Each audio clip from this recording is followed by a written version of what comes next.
We're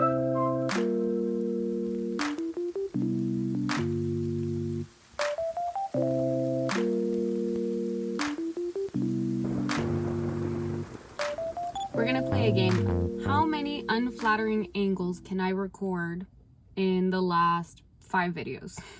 Good morning, everybody. Welcome to a new coffee chat in Benny. So I have a new car. Well, new to me car. It's not a new car, but new to me car. I will have to give you guys a tour of Benny in soon. But this is as good as I can get in the recording. I had to chauffeur my mom this morning to an ophthalmologist appointment. So they're gonna dilate her eyes and do all the good stuff. And I am trying to kill time. And what better thing to do than to catch you all up on my life and record on my not fancy camera because it's completely impromptu. So I do feel guilty that you're not seeing every pore and capillary on my face, but here we are. Let's see. I have been kind of absent on YouTube. The reason I'm being a little absent is because although I thought that now that I have free time because of the move, I would be recording more content, that is false because I don't have a home. And to calmly record is a little difficult. Also, my recording spot is still not established, so I'm kind of everywhere. You'll see that like my last coffee chat and my last floss tube extra, which by the way, if you haven't seen it, go watch it and wait towards the end. There is a little giveaway that you can enter.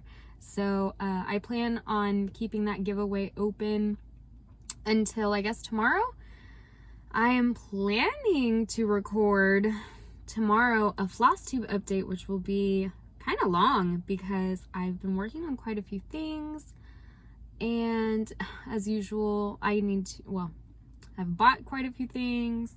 What's new? And just, need to, I think what I need to do is do like a week of recording and piecing everything together and figuring it all out so that I'm caught up, because I always feel like I'm behind. And I don't know if this happens to other people who record content, but it's like I feel like I have so much to show and so much to talk about that if I were to sit down and do it all in one take, it would be like a 5-hour video. But at the same time, if I keep kind of like putting it off and like sectioning it off, then it's like 5 videos. I don't know what to do. I need to figure that out. That's content stuff. No, sir, don't park next to me. No, sir. I think I'm in my line. Oh dear. Oh dear Lord. You know what's scary is having people park next to you when you have your new car and it's an ophthalmology clinic. So you can assume that they probably can't see. It's gonna hit the post too. Yeah, sir, this is, oh Jesus. Mission accomplished. They parked the car. And I still had my seatbelt on, so I took that off and got more comfortable. Let's see. I had quite a few of you ask me about gazpacho traveling in the cabin of the airplane in my move video. Side note, I still don't know where my move is. I have no status on it. I have no earthly idea if it's going to arrive to Houston. Don't know. So we're just gonna keep waiting. But as far as gazpacho traveling in the cabin of the airplane, it's kind of one of those like controversial subjects, so bear with me. Gazpacho is a short snout or bradycephalic breed. He cannot go in the underbelly of the airplane due to many airlines prohibiting them. They are high risk because of their breathing, and I guess the air pressures and all of that. It's a no-go. And he is too big to be in the underseat of like a carrier. He's yeah, he's just too big. He's squished, and they're supposed to be allowed to stand up and turn around in the soft carrier, and it's like a set dimension that can fit into the seat, and he does not fit any of those. So my last option for traveling with him was getting him permission by being an emotional support animal. Here's the controversy. The controversy is that there are several websites out there where you can just input your information and they just spit you out a letter, basically, saying that you can travel with an emotional support animal, and that's that. So in the news, and in a lot of places that I was seeing this right around the time, so 2 years ago, there were a lot of abuses of power in getting an emotional support animal. People were bringing on random animals and claiming that they were the emotional support. There were several dog bites. It was being abused. There was a huge reform on all of the airlines right at that time too, where they had much stricter measures, stricter guidelines to allowing your animal to be an emotional support animal. Anyway, so that's kind of the controversy behind it. But that was kind of my last option, and I was not going to go through a website and just input my stuff and get it spit out. Like, I think that that's completely wrong. My personal opinion. But I have a friend who works in a mental health clinic. So what I did was I contacted them and I told them about my situation, and they recommended me go in and talk to a mental health professional and just kind of tell them what was going on and see if they were willing to help me out.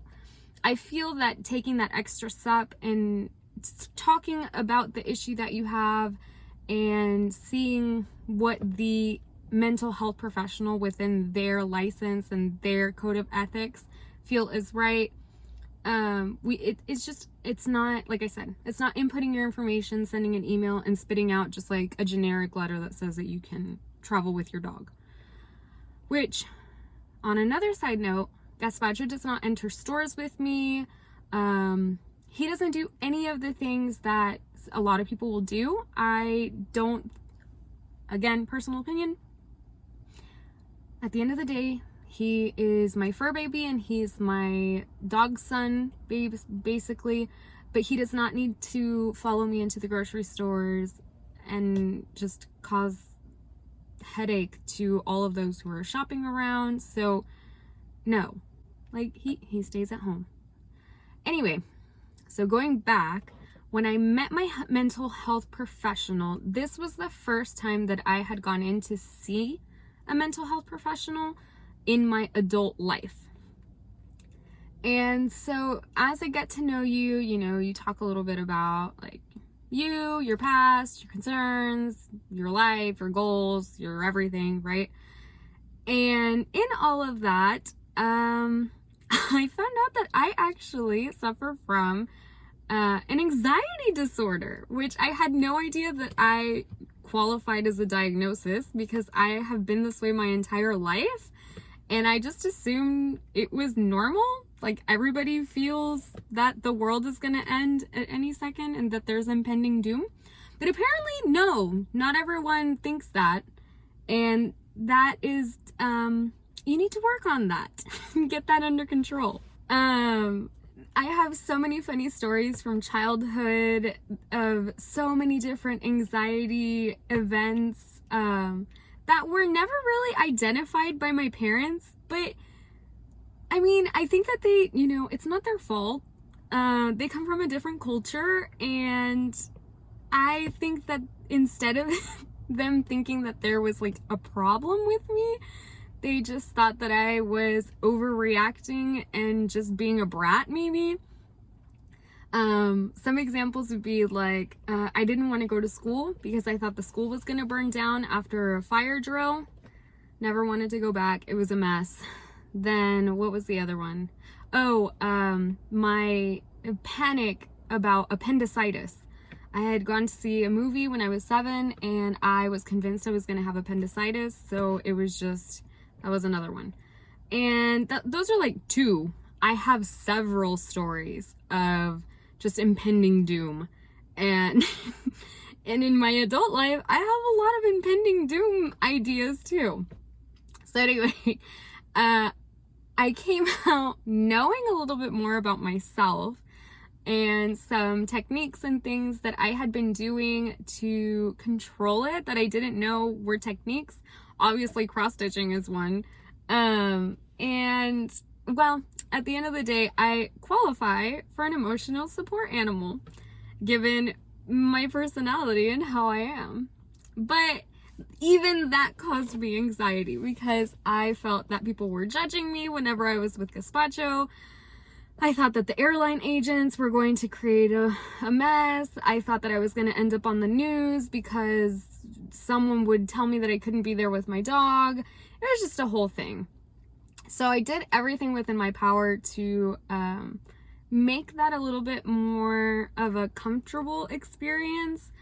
I tried my best to not fly with him as much as possible. I think overall, he's probably flown 10 to 15 times in 2 years, which I guess is a lot. But yeah, 10 to 15 times. He's a great traveler. He's been doing it since he was very young. He sleeps throughout the whole plane ride. He doesn't bark. He doesn't do anything. So he's really a great emotional support animal. And to my surprise, I never had any issues. Thank goodness. But we would pay a significant amount of money to fly first class, to be out of people's ways. I'm mindful about people who may have pet allergies. I tried to travel with my husband as much as possible so that he could sit with me and I didn't have to worry about the person sitting next to me. I did everything that I could. The good news is his traveling days are over for the near future. Here in the United States, there are so many pet care resorts, and I have family obviously here that can take care of him, and I also have family in Houston that love him very much and can take care of him, so he doesn't have to travel with me. And well, COVID in 2020, I'm not going anywhere anytime soon, but I don't have to worry about it anymore, so that's exciting. And it's really funny because I have noticed that just my overall anxiety levels, despite elections, despite COVID, despite being a nomad, despite not having my move, I have been relatively calm, very calm. There is a sense of calm just being, I guess, not on an island.